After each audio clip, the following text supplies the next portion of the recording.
Welcome to the Genius Factory. Enjoy the video.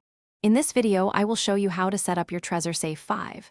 First, carefully unbox your new device and ensure all components are present, including the Trezor Safe 5 itself, a USB-C cable, and recovery cards. Next, connect your Trezor Safe 5 to your computer using the provided USB-C cable.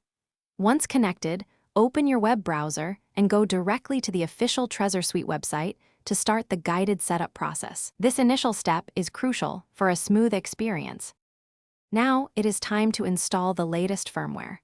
The Trezor Suite will guide you through this essential update, ensuring your device has the most current security features. Always confirm the firmware details directly on your Trezor Safe 5 screen before proceeding. After the firmware is installed, you will be prompted to give your device a unique name.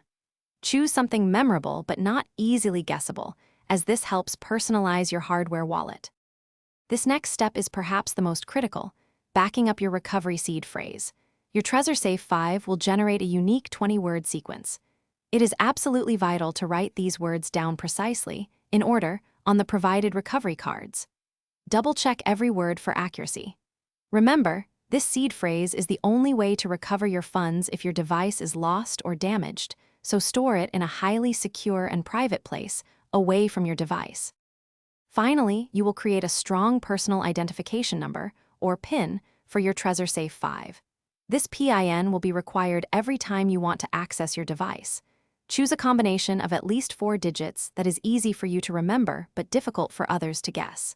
Confirm your PIN on the device screen. Once set, your Trezor Safe 5 is fully configured and ready to securely manage your digital assets. Congratulations on completing the setup.